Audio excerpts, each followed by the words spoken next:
Hello friends, આજે આપણે નાસ્તામાં બનાવીશું પૌવા. તો અહીંયા મેં એક વાટકો પૌવા પલાળી અને નીચોવી લીધા છે. હવે આપણે એક પેનમાં તેલ મૂકીશું. એમાં મેં ચપટી જીરું અને થોડી હિંગ ઉમેરી છે. ત્યારબાદ આપણે એમાં લીલા મરચાં અને મીઠા લીમડાના પાન ઉમેરીશું. મીઠા લીમડાનો સ્વાદ આ પૌવામાં સરસ લાગે છે. ત્યારબાદ આપણે એમાં સમારેલી ડુંગળી ઉમેરીશું. અત્યારે શિયાળા છે તો લીલી ડુંગળી પણ સરસ લાગે.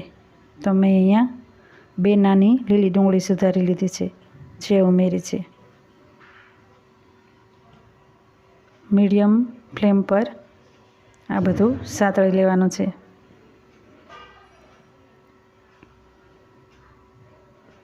ત્યારબાદ આપણે એમાં 1 ટમેટું સમારીને ઉમેરીશું. એ પણ થોડું સતળાઈ જાય ત્યારબાદ આપણે મસાલા કરીશું. અહીંયા આપણે સિંગદાણા પણ ઉમેરી શકીએ.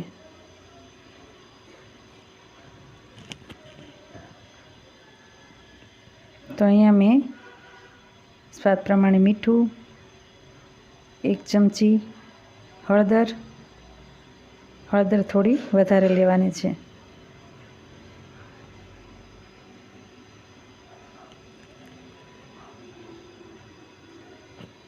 ત્યારબાદ અડધા લીંબુનો રસ ઉમેર્યો છે અને 1 ચમચી ખાંડ ઉમેરીશું. જો આપણને ગળપણ ફાવતું હોય તો ખાંડ ઉમેરવાની.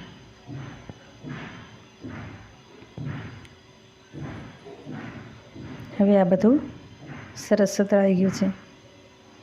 પૌવા જ્યારે આપણે પલાળીએ ત્યારે 2 મિનિટ પલાળી અને એને ખૂબ નીચોવી અને એક વાસણમાં કોરા કરી લેવાના, જેથી એ એકદમ છૂટા બને. તો હવે આપણે આ પલાળેલા પૌવા ઉમેરીશું. એકદમ ફટાફટ બની જતો આ નાસ્તો સ્વાદમાં સરસ લાગે અને પચવામાં એકદમ હળવો છે.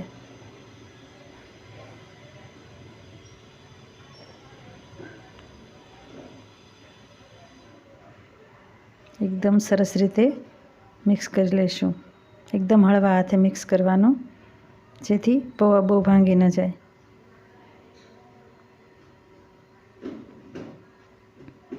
ત્યારબાદ આપણે એમાં કોથમીર છાંટીશું. અહીંયા આપણે કિસમિસ, કાજુના ટુકડા વગેરે લઈ શકીએ.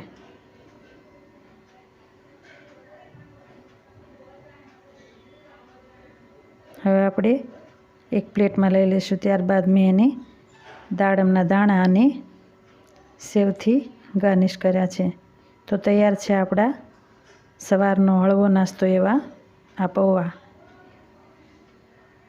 તમને મારી આ રેસીપી ગમી હોય તો લાઈક કરો, શેર કરો અને મારી ચેનલને સબસ્ક્રાઈબ જરૂરથી કરજો. ફરી મળીશું એક નવા વિડીયો સાથે. ત્યાં સુધી જય હિન્દ, જય ભારત. Thank you.